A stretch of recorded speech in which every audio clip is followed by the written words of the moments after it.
maxay tahay vocabulary, maxayse tahay phrase. Vocabulary waa erayo, erayaha la isku keeno luqadda ingiriiska marka lagu hadlayo.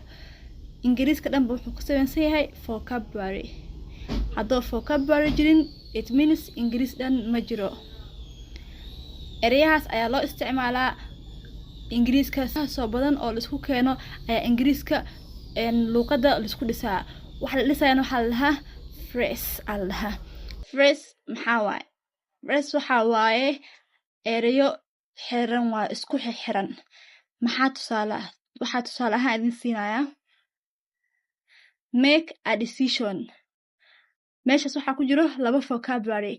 make waa vocabulary, decisionna waa vocabulary. make a decision haddii aan isticmaalo sentence aan ku dhex isticmaalo, waxaan dhihi karaa I want to make a decision. waxaa rabaa inaan go'aan gaaro. I want to make a decision. waxaa rabaa in aan go'aan gaaro.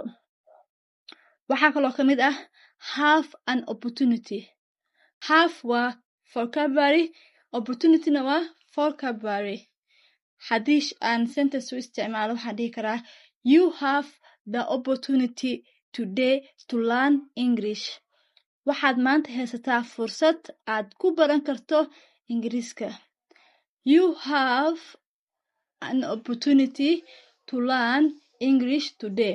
waxaad maanta haysataa fursad aad ku baran karto ingiriiska.